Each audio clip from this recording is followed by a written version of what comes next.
말씀 제목입니다. 원래 주제인데요. 우리 힘차게 외치고 시작하겠습니다. 시작. 우리는 용사입니다 라는 제목으로 오늘 전신갑주 마지막 성령의 검에 대해서 함께 말씀 나누겠습니다. 옆에 있는 분들과 인사할까요? 당신은 하나님의 기쁨입니다. 세 분 이상 인사하겠습니다. 당신은 하나님의 기쁨입니다. 당신은 하나님의 기쁨입니다. 당신은 하나님의 기쁨입니다. 아멘. 하나님께서 우리를 기뻐하십니다. 서로를 바라보면서도 더 기쁨이 넘쳐나는 우리 모든 우리 성서중앙교회 공동체가 되기를 소망합니다. 우리 오늘 말씀을 가지고 힘차게 외치고 이렇게 시작해 볼까요? 앞에 있습니다. 성령의 검을 높이 듭시다. 외치겠습니다. 시작. 성령의 검을 높이 듭시다. 오늘 이 말씀을 가지고 함께 말씀 나누도록 하겠습니다. 바울이 쓴 성경이 참 많이 있습니다. 그 성경 중에 옥중서신이라고 불려지는 책이 4권이 있습니다. 말 그대로 옥 안에서 쓴 책이다라고 이런 표현인데요. 빌립보서, 골로새서, 빌레몬서, 그리고 우리가 지금 살펴보고 있는 에베소서가 바로 옥중서신입니다.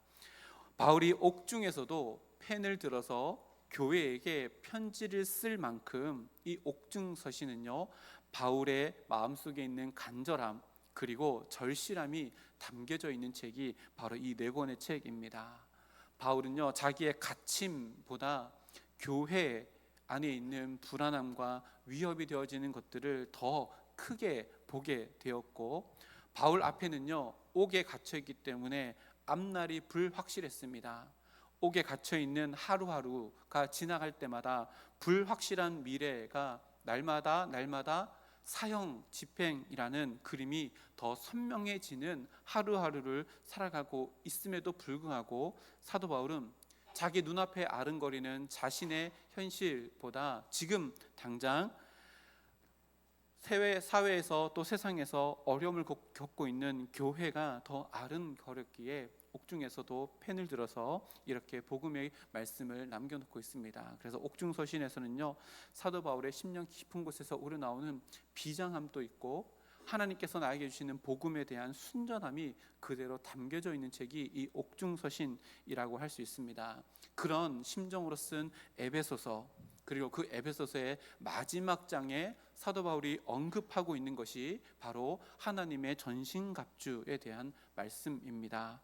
오늘 또 우리가 전신갑주에 대해서 마지막 장비를 함께 살펴볼 텐데요, 이 사도 바울이 옥중에서 쓸 만큼 얼마나 큰 간절함과 또 얼마나 큰 절박함이 우리 마음 가운데도 느껴져서 이 말씀이 내 삶을 이끌어 나가는 말씀, 능력의 말씀으로 다가오는 오늘 이 시간 되기를 주님의 이름으로 축복합니다. 오늘 말씀은요, 마지막인데 전신갑주 그림을 보면 오늘 저렇게 성령의 검에 대해서 함께 말씀을 나누려고 합니다. 사도 바울이요, 이것을 쓰면서 영적인 비장함을 가지고 썼을 텐데 그 뜨거운 열정이 우리 마음 가운데 다시 한번 샘솟아나는 시간이 되었으면 좋겠습니다. 먼저 성령의 검에 대해서 살펴보면서요, 검이라는 단어를 먼저 살펴보려고 합니다. 이 헬라어에서는 검이라는 단어가 여러 가지가 있는데요, 대표적으로는 2가지가 있습니다. 하나는 파이아라고 하는 단어인데요, 이것은 아주 크고 긴, 그래서 양손으로 들고 이렇게 휘둘러야 하는 검을 롬파이아라고 이렇게 이야기합니다. 이 단어가 쓰여진 성경 구절이 어디 있냐면 요한계시록 1장 16절 말씀에 보면 요한계시록에 예수님은 이 땅 가운데 다시 오시는 심판주로서의 예수님을 가리키는데요, 그의 오른손에 7별이 있고 그의 입에서 좌우에 날선 검이 나온다 라고 이렇게 이야기하는데요, 예수님의 입에서 나오는 검, 이것을 롬파이아라고 하는 단어를 쓰는데요, 이것은 그래서 장차 다시 오실 예수님께서 행하실 모든 인류가 불가항력적으로 얻게 되어질 하나님의 심판의 능력을 가리킬 때 이 칼, 검이라는 롬파이아라고 하는 단어를 씁니다. 근데 오늘 또 다른 검이라고 하는 단어가 있는데요, 이거는 마카이라라고 하는 단어입니다. 오늘 본문에는 이 단어가 쓰여져 있습니다. 이 단어는요, 짧은 단검을 의미합니다. 당시에 로마 보병에게 지급되어진 검인데요, 실제로 저 검이 발굴되었습니다. 이스라엘 땅에서 발견된 로마의 단검인데요, 이 검의 이름이 있었는데 글라디우스라고 하는 이름이 있었다고 합니다.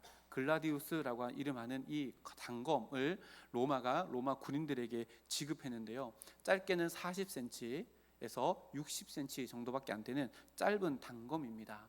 이 단검은요, 던지는 것이 아니라 들고 적과 마주하는 근접전에서 찌르고 베고 하는 용도로 쓰였던 칼입니다. 그래서 로마 군인은요, 실제로 이 글라디우스 칼을 들고 아침 저녁으로 나무 기둥을 상대로 찌르기 훈련, 베기 훈련을 끊임없이 반복적으로 했다고 합니다.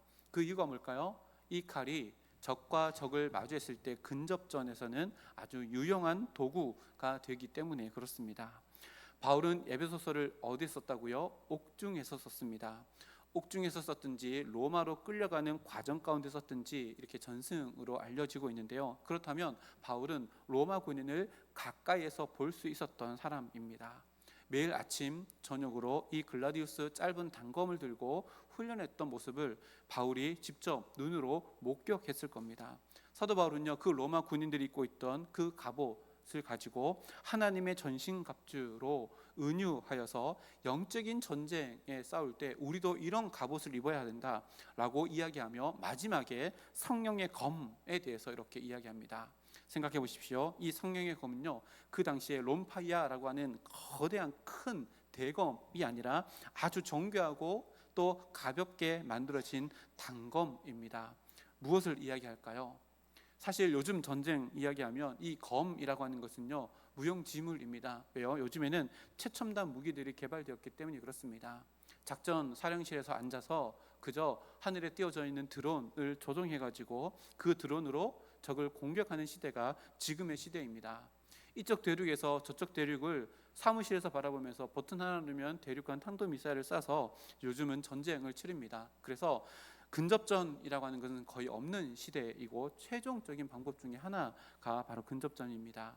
혹 우리가 싸우는 영적인 전쟁에서도 우리가 혹여나 현대 전쟁을 생각해서 원거리 공격을 하기 위해서 미사일이나 또 더 다른 무기들을 생각하고 혹시 이렇게 기도하는지 모르겠습니다. 하나님, 제가 여기서 기도할 테니까요, 저는 가만히 있을 테니까 하나님, 제가 기도하는 곳에 거기에다가 미사일 하나를 다 기도 응답의 미사일을 딱 쏴주셔가지고 이를 해결하게 해주세요 라고 기도한다면 오늘 사도 바울이 우리들에게 이야기하고 있는 이 성령의 검을 우리들에게 주어주신 하나님이 우리에게 가르쳐주시는 영적인 전쟁과 다르다는 것을 우리가 알아야 합니다. 그리스도인들이 싸우는 영적인 전쟁은요, 편안한 작전실 의자에 앉아가지고 버튼 하나 누르는 이런 전쟁이 아니라고 사도 바울이 전신갑주를 우리들에게 하나하나 소개하며 이야기합니다.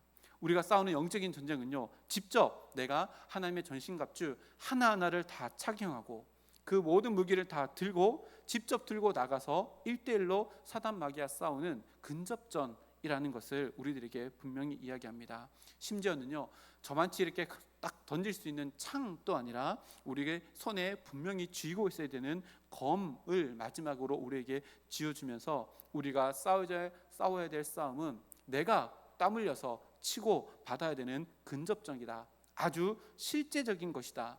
영적인 전쟁은 지금 내 눈앞에 있는 사단과 싸우는 아주 실제적인 것이다 라고 하는 것을 우리들에게 가르쳐 줍니다. 이런 근접전의 영적인 전쟁을 내 삶 가운데 혹여나 내가 경험하고 있지 않다면 우리는요, 구원의 투구를 쓰고 방패를 들고 또 성령의 검을 들고 싸우는 것이 아니라 지난주 우리 말씀 잠깐 나눴던 것처럼 사단이 씌워준 수면 모자를 쓰고 영적인 무방비 상태로 영적으로 무뎌진 감각을 가지고 쓰러져 있는 우리들의 모습이 아닌가 돌아보는 지혜가 우리들에게 필요합니다. 오늘 우리가 찬양했잖아요. 우리는 대장 되신 예수님을 따라가기로 작정한 자들입니다. 이것이 반대로 무엇을 의미할까요? 예수님의 대적인 사단과 우리도 대적이 되어서 싸워야 되는 영적인 전쟁터 가운데 우리가 있다는 것을 의미합니다. 그래서요, 베드로 사도도 베드로전서 5장 8절 말씀에서 이렇게 기록합니다. 근신하라, 깨어라.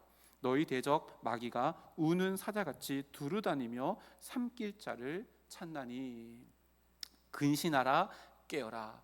이 근신하라라고 하는 단어는요, 영적으로 세상의 유혹, 정욕, 염려, 그리고 잘못된 사상에 취해서 판단력을 잃지 말고 영적으로도 도덕적으로도 윤리적으로도 늘 깨어 있어서 하나님 앞에 순전한 모습으로 상태로 있어라 라고 하는 것을 의미합니다. 뭐예요? 너희가 지금 영적인 전쟁, 전시 상황이라는 것을 잊지 말아라 라고 하는 권면입니다. 그리고 깨어라 라고 하는 것도 마찬가지입니다. 이것은요, 깨어라 라고 하는 헬라어 자체가 군사적인 용어입니다. 적들이 쳐들어오는 그 최전방에서 보초를 쓰고 있는 자에게 요구되어지는 명령이 이 깨어라입니다. 눈을 부릅뜨고 경계하는 모습입니다. 이 역시도 뭘 말해요? 신앙생활은 사단과의 전쟁 중에 있는 전시 중이라는 것을 늘 기억하고 긴장감을 가지고 살아가라 라고 하는 것을 이야기합니다. 우리나라도 지금 휴전 상태이잖아요. 그것처럼 우리는 늘 사탄과 전쟁 중에 있는 상황이고, 우리 모두는 다 하나님의 나라의 현역 군인이라는 것을 하나님의 전신갑주를 설명하고 마지막에 성령의 검을 우리들에게 쥐어주면서 우리들에게 이야기하고 있는 겁니다. 그래서요, 우리는 지금 영적인 전쟁 중에 있는, 전쟁을 치르고 있는 현역 군인입니다. 이것은요, 천국 갈 때까지 우리 전역 못합니다. 천국 가야지만 전역할 수 있습니다. 그래서 우리 앞에 있는 거 빨간색 글씨 한번 읽어볼까요? 당신은부터 시작. 당신은 영적 전쟁 중인 현역 군인입니다. 우리가 누구라고요? 현역 군인입니다. 우리가 날마다 외치잖아요. 당신은 하나님의 용사입니다. 하나님 용사입니다. 우리는요, 현역 군인입니다. 전역 없습니다. 돌아가셔야지만, 천국 가셔야지만 전역할 수 있습니다. 갑옷을 벗고 하나님께서 우리에게 입혀주는 세마포 옷을 그때야 입을 수 있는 겁니다. 다음으로 생각해 볼 부분은요, 바울은 이 성령의 검이 하나님의 말씀이라고 이렇게 이야기합니다. 하나님 말씀이 곧 성령의 검이다. 오늘 말씀인데요, 구원의 투구와 성령의 검, 곧 하나님의 말씀을 가지라 라고 이렇게 이야기합니다. 다른 것들은요 다 방어의 무기였지만 유일하게 우리에게 쥐어준 공격 무기가 있는데 그것이 성령의 검이고, 성령의 검은 하나님의 말씀이다 라고 우리들에게 이렇게 이야기합니다. 그러고 보니까요, 하나님의 전신갑주를 처음부터 한번 생각해 보면 처음에 14절 말씀을 보니까 그런즉 서서 진리로 너희 허리띠를 띠라. 진리가 뭐예요? 하나님의 말씀이잖아요. 하나님의 전신갑주가 하나님의 말씀으로 시작해서 하나님의 말씀으로 끝난다는 것을 우리가 알게 되어집니다. 말씀으로 시작하고 말씀으로 결론 맺어지는 것이 하나님의 전신갑주이고 우리들의 신앙 생활이라는 것을 의미합니다. 여러분, 이것이 무엇을 의미할까요? 성경에서 말하는 것을요 반대로 생각해 보면요 또 다른 의미로 우리에게 다가옵니다. 우리가 무장해야 될 것이 진리로 시작해서, 진리 허리띠로 시작해서 하나님의 말씀의 검으로 끝난다라고 하는 것은요, 세상이 어떻다는 거예요? 진리로 작동하지 않는 곳에 우리가 살아가고 있다는 것을 의미합니다. 포스트 모던 시대, 그 이후 시대를 어떤 시대라고 부르는지 아십니까? 포스트 트러스 시대라고 이렇게 이야기합니다. 포스트, 지나간, 뭐예요? 트러스, 탈진리, 진리를 탈출하는 시대라고 이렇게 이야기합니다. 요거를 다른 표현으로 하면요, 탈종교화 시대라고 이렇게 이야기합니다. 2023년도에요 목회데이터 연구소 자료에 보면요, 한국의 종교가 없는 인구, 무종교인이 62.9%, 63%였대요. 종교가 없다는 얘기입니다. 종교를 가진 사람은요 37%밖에 되지 않습니다. 근데 청소년으로 내려가면요 더 심각합니다. 무종교인, 청소년 중에 종교가 필요 없다라고 하는 사람들이 72.4%이고요. 종교를 가진 사람이 27.6%밖에 되지 않습니다. 다시 정리해 보면요, 대한민국에 10명 중에 6명 이상이요 절대 진리가 필요 없다, 종교가 필요 없다라고 살아가고 있고, 청소년들은 10명 중에 7명이요 절대 진리가 필요 없고 종교가 필요 없다라고 살아가는 시대가 지금 오늘의 시대입니다.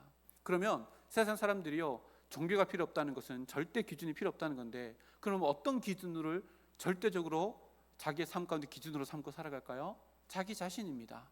자기 자신이 내리는 그 이성적인 판단이 절대 기준이다, 이것이 진리다 라고 생각하고 살아갑니다. 옥스퍼드 영어 사전에요 이 탈진리라고 하는 단어가 2016년도에 등재되었다고 합니다. 지금으로부터 약 10년 전이지요. 그때부터 지금까지 진리가 도전받고 있고 진리가 무시되고 있는 시대를 지금 우리가 살아가고 있다는 겁니다. 근데요, 성경 말씀이 오늘 뭐라고 이야기하는 거예요? 너희는 진리로부터 시작해서 진리로 끝나는 하나님의 전신갑주를 입고 진리를 수호하는 자들이다 라고 이렇게 우리들에게 이야기하고 있는 겁니다. 그래서요, 우리가 기독교인으로 살아가고 하나님의 말씀을 절대 진리로 붙들고 살아간다면 우리는요, 지금의 시대적 흐름을 역행하는 공동체로 이 땅 가운데 존재하고 있다는 것을 의미합니다. 우리는요, 시대를 역행하는 공동체로 부름받았습니다. 그래서요, 기독교에서 만들어나가는 그 어떠한 것이라도 뭐예요? 세상의 흐름과 반대되어지는 반문화적일 수밖에 없다는 겁니다. 내가 왜 세상과 다르지? 걱정할 게 아니라요, 그 다름 때문에 우리가 부름받았다는 것을 의미합니다. 세상은요, 자기네들의 문화를 만들어가고 자기의 흐름을 만들어갑니다. 이것을 대세라고 이렇게 이야기합니다. 그러나 많은 사람들이 만들어가는 그 대세와 다른 소수의 다름을요, 보지 못합니다. 그래서 어떻게 해요? 배척합니다. 그리고 외면합니다. 용납하지 않습니다. 그런데 그 용납하지 않는 그룹 가운데 누가 있다는 거예요? 우리가 있다는 겁니다. 그래서 뭐가 필요한 거예요? 진리로 시작해서 진리로 끝이 나는 하나님의 전신갑주가 우리에게 필요하다라고 지금 이야기하고 있는 겁니다. 진리로부터 허리띠를 띠고 진리로 검으로 끝나는 이 모든 하나님의 전신갑주를 입고 우리가 세상 가운데 나아갈 때에 진정으로 영적인 싸움을 싸워 나갈 수 있고 말씀으로 승리하신 예수님, 대장 되신 예수님을 따라 우리도 사단의 모든 관계를 꿰뚫을 수 있는 능력 있는 하나님의 용사로서 살아갈 수 있다는 것을 의미합니다. 이렇게요, 우리에게는요, 막중한 사명이 우리에게 주어졌습니다. 뭐예요? 진리를 수호해야 한다라고 하는 놀라운 위대한 사명이 우리들에게 주어졌습니다. 모두가 자기 자신이 생각하는 것이 진리라고 믿고 살아가는 이 세상 한복판에서 내가 이것이야말로 진리다라고 하나님의 말씀을 선포할 수 있는 위대한 사명을 우리에게 주셨다는 겁니다. 한번 생각해 볼까요? 모두가 다 자신이 생각하는 것을 진리라고 믿고 살아가는 세상이 어떤 시대가 될까요? 여러분들을 믿을 수 있습니까? 여러분들 생각하고 계획했던 것을 신뢰하고 믿을 수 있습니까? 아무도 자기가 생각한 것을 신뢰하는 사람 없을 겁니다. 그러면요, 내가 생각한 것을 기준으로 삼고 살아가는 세상은요, 흔들리는 세상이 될 겁니다. 요동하는 세상이 될 겁니다. 근데요, 하나님은 히브리서 말씀을 통해서 우리들에게 이렇게 말씀하십니다. 히브리서 12장 28절 말씀인데요, 우리 앞에 화면 보고 함께 읽어보겠습니다. 시작. 그러므로 우리가 흔들리지 않는 나라를 받았은즉 은혜를 받자. 이로 말미암아 경건함과 두려움으로 하나님을 기쁘게 섬길지니. 아멘. 이 세상 사람들은요, 누구도 신뢰할 수 없는 자기만의 생각을 붙들고 자기 인생을 살아갑니다. 그러면 흔들리는 세상을 만들게 되어져 있습니다. 근데 하나님은요, 우리가 흔들리지 않는 나라를 받은 존재이다라고 분명히 말씀하시고 은혜를 받고 경건함과 두려움으로 싸워나가는 영적인 싸움을 싸워나가라. 이것이 너에게 있는 사명이다라고 분명히 말씀합니다. 흔들리는 세상 속에서 흔들리지 않는 존재로 우리가 부름받았습니다. 이것이 우리의 정체성입니다. 불확실한 미래가 확실한 이 세상 속에서 확실한 미래를 보장받은 존재로 우리가 부름받았다는 겁니다. 그 사명을 감당하기 위해서요, 우리에게 필요한 것이 하나님의 전신갑주입니다. 진리로 시작해서 진리로 끝나는 진리 그 자체이신 하나님의 전신갑주를 입고 하나님께서 나를 부르시는 그날까지 영적인 전쟁을 싸워나가며 우리가 지켜나가야 되는 것은 뭐예요? 하나님의 말씀이 진정한 진리고 영원 불변하다는 것을 우리가 지켜나가야 한다라고 우리들에게 말씀합니다. 우리의 인생의 마지막 순간을 영적인 눈을 들어서 한번 그림을 그려보시기 바랍니다. 우리의 영적인 마지막 순간 생각해 보세요. 우리는 이 세상을 살아가면서요, 하나님께서 우리에게 진리로 시작해서 진리로 끝나는 하나님의 전신갑주를 머리부터 발끝까지 다 입혀주셨습니다. 우리는 그것을 입고요, 영적인 전쟁을 쌓아나갑니다. 흔들리는 세상 속에서 흔들리지 않는 존재로 살아가며 진리 위에 서는 것이 진짜 인생이다 라고 하는 인생을 보여주기 위해서 사단과 싸우고 내 안에 있는 죄와 싸우며 살아갑니다. 그러면요, 우리가 입은 모든 전신갑주에는 우리의 땀의 채취가 다 남겨지고 땀 냄새가 배어있을 겁니다. 근데 그 모든 영적인 싸움을 싸우고 달려갈 길을 다 마치고 하나님 나라에 입성할 때는요, 하나님께서 친히 그 모든 전신갑주를 다 벗겨주시고 신랑 되신 예수님 옆에 설 수 있는 신부로서 입어야 되는 요한계시록 기록된 빛나고 깨끗한 세마포 옷을 우리에게 입혀 주실 겁니다. 근데 중요한 건 뭐예요? 오늘 우리는 그 세마포 옷을 입기 전에 입고 있는 하나님의 전신갑주를 끝까지 입고 진리의 수호자로서 흔들리지 않는 나라를 소유한 자로서 이 땅 가운데 진리를 선포하는 삶을 살아가야 한다는 것입니다. 성령의 검을 들고 진리의 말씀을 붙잡고 이 사명을 넉넉히 잘 감당해내어 마지막 날 하나님께서 우리를 부르시는 그날 우리의 모든 전신갑주를 다 벗기시고 세마포옷을 입혀주시는 그 놀라운 역사를 오늘로 경험할 수 있는 우리 모두가 되기를 주님의 이름으로 축복합니다. 또 한 가지 생각할 부분이 있는데요, 17절 말씀 보면 하나님의 말씀이라는 단어가, 이 말씀이라는 단어가 헬라어로 레마라고 하는 단어가 쓰여졌습니다. 헬라어의 말씀이라는 단어가 대표적으로 두 개가 있습니다. 하나는 로고스라고 하는 말씀이라는 단어가 있고요, 레마라고 하는 말씀이라는 단어가 있습니다. 이 두 개는 혼동해서 같이 동의어로 쓰기도 하지만요, 뉘앙스가 조금 다르게 쓰여집니다. 어떻게 다르게 쓰여지냐면 로고스라고 쓰여지는 말씀은 이런 느낌이 있습니다. 객관적이고 영원한 진리. 그래서요, 하나님 말씀, 기록된 하나님 말씀 전체를 이야기할 때 로고스라고 이렇게 이야기합니다. 요한복음 1장 1절에 보면 말씀이라는 단어가 나오는데 이것이 로고스로 기록되는데요, 이 말씀은 말씀이신 예수님께서 육신이 되셔서 오실 때 그 말씀을 로고스라고 기록해서 말씀 전체를 표현할 때는 로고스라고 하는 단어를 씁니다. 근데 레마라고 하는 말씀이라는 헬라어도 있는데요, 이 레마라는 단어는 구체적인 소리 또 사건화된 말이라는 의미가 있는데요, 쉽게 풀어서 설명하면 기록된 말씀이 로고스인데 그 로고스가 마치 하나님께서 나에게 하는 말씀으로 내 안에서 상황화되어지고 구체화되어지고 실제화되어진 말씀으로 나에게 다가온 말씀을 레마라고 하는 단어를 씁니다. 오늘 말씀에는요, 성령의 검, 그것이 하나님의 말씀인데 이 말씀은 로고스가 아니라 레마라는 말씀으로 기록되었습니다. 다시 말하면요, 이 성경책 말씀 전체 말씀이 아니라 그 말씀 중에서 나에게 주시는 말씀이 성령의 검이라고 하는 의미를 가지고 있습니다. 그래서 제가 이렇게 표현했는데요,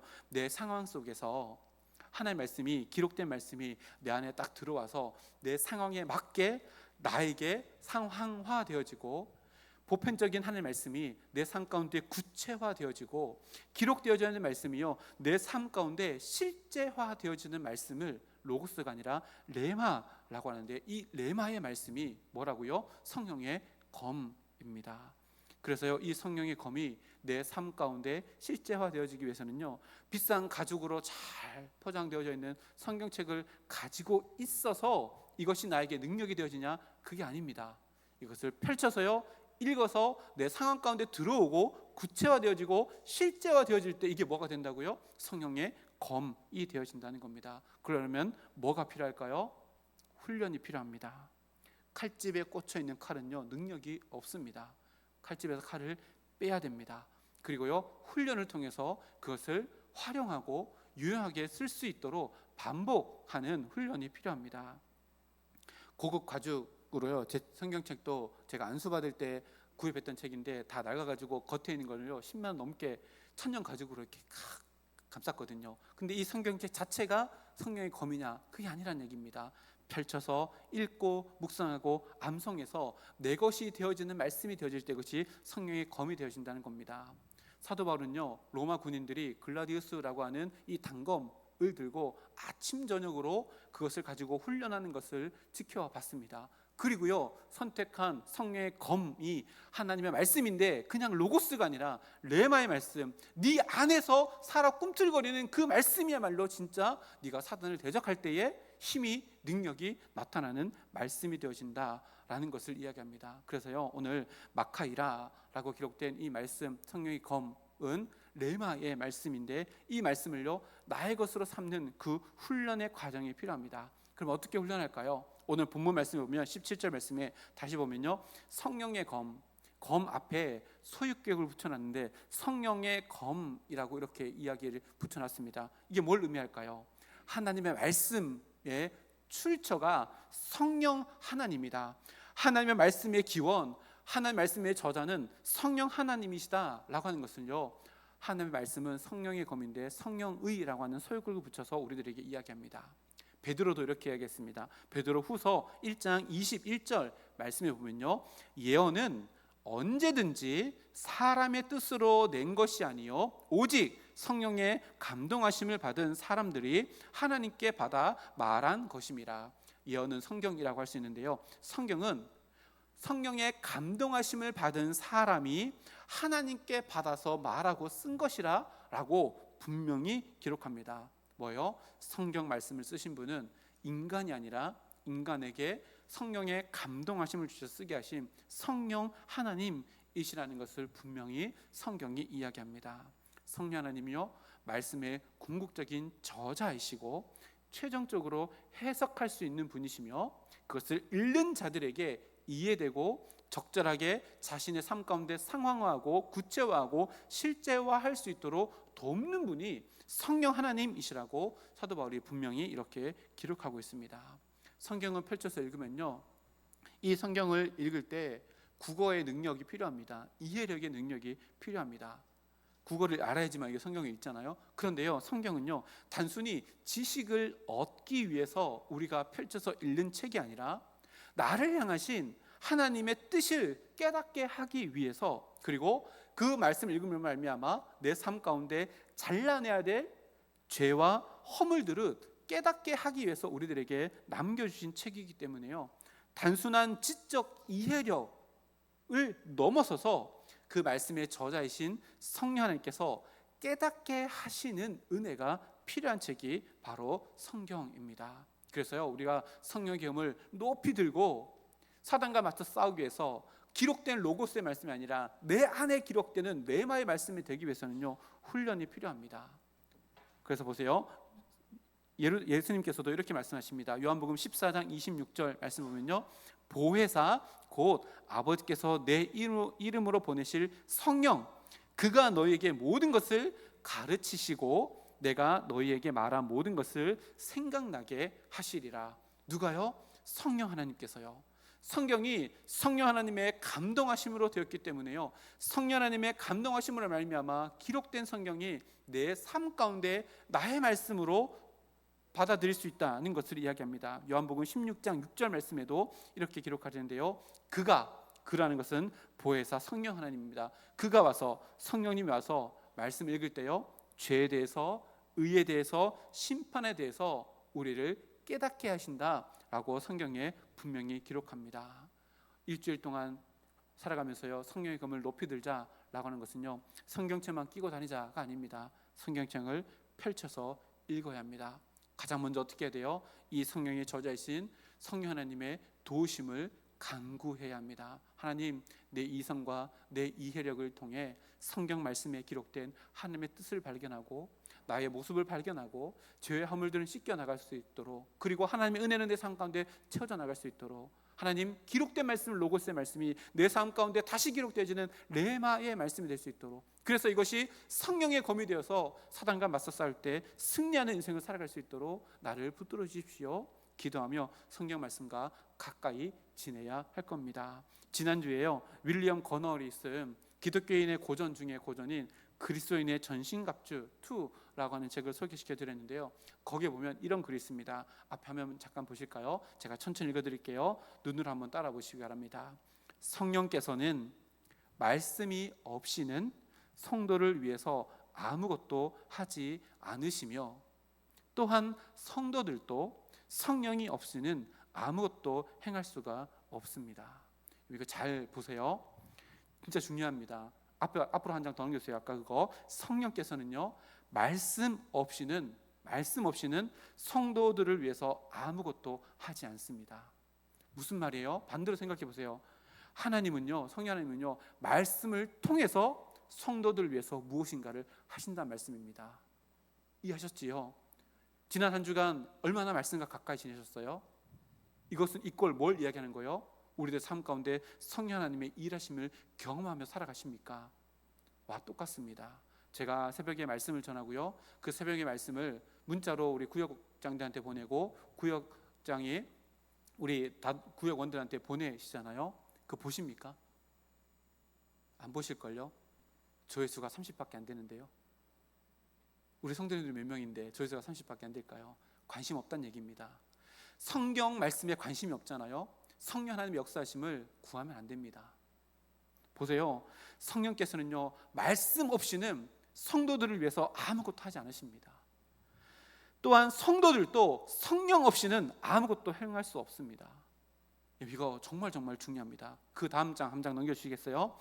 말씀은 검이요, 그리스도의 성령은 성도들을 위해서 그 검을 휘두르는 팔입니다.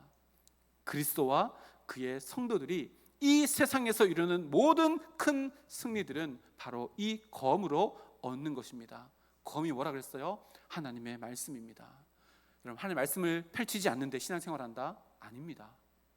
하나님의 말씀을 펼치고요, 기록된 로고스의 말씀이 내 안에 구체화되어지고 상황화되어지고 실제화되어질 때에 우리 손에 뭐가 들려지는 거예요? 성령의 검이 그제서야 들려지는 겁니다. 그리고요, 흔들리는 세상 속에서 흔들리지 않는 나라를 소유한 자로 진리를 수호하는 하나님의 용사로 살아갈 수 있다는 겁니다. 절대로 말씀 펼치지 않으면요 하나님의 은혜도 펼칠 수 없습니다. 말씀 펼치지 않으면요 하나님의 역사도 내 삶 가운데 일어나지 않습니다. 말씀 펼치지 않는데 기도하면서 하나님 은혜 주십시오, 야 로또를 사야지 로또 당첨될 거 아니냐, 이거 말 똑같습니다. 하나님의 말씀을 펼치셔야 합니다. 그리고 기록된 말씀이 내 삶 가운데 상황화되어지고 구체화되어지고 실제화되어지도록 말씀을 연구하고 성령 하나님께서 이 말씀이 나에게 무엇을 말씀하십니까? 붙들고 간절함으로 기도함으로 그 은혜를 누릴 수 있어야 합니다. 그때 비로소 우리들의 손에 성령의 검, 하나님의 말씀이 들려지게 되는 겁니다. 이번 한 주간 도전해 보십시오. 아침에 눈 뜨면 가장 먼저 뭐 하십니까? 말씀을 펼치십시오. 저녁에 뭐 하십니까? 말씀을 펼치십시오. 이 말씀이요 우리의 삶 가운데 하나님의 역사를 이뤄가는 통로가 되어지고요, 나를 하나님의 용사로 훈련시켜지는 도구가 되어집니다. 하나님 나라에 갈 때까지 흔들리지 않는 나라를 소유한 자로 진리를 수호하는 하나님의 사명을 감당하는 우리의 능력이 되어집니다. 이 성령의 검, 하나님의 말씀을 든든히 붙잡고 이번 한 주간 성령 하나님과 함께하는 큰 승리, 작은 승리를 내 삶 구석구석에서 맛보고 경험하는 우리 모두가 되기를 주님의 이름으로 축복합니다. 우리 다 함께 일어나서요 이렇게 한번 외쳐볼까요? 앞에 있습니다. 다 같이 일어나서 함께 외치겠습니다. 성령의 검을 높이 듭시다. 하나님의 말씀을 읽고 묵상합시다. 우리 두 줄 다 함께 힘차게 외치겠습니다. 시작. 성령의 검을 높이 듭시다. 하나님의 말씀을 읽고 묵상합시다. 아멘. 기도하고 찬양하겠습니다.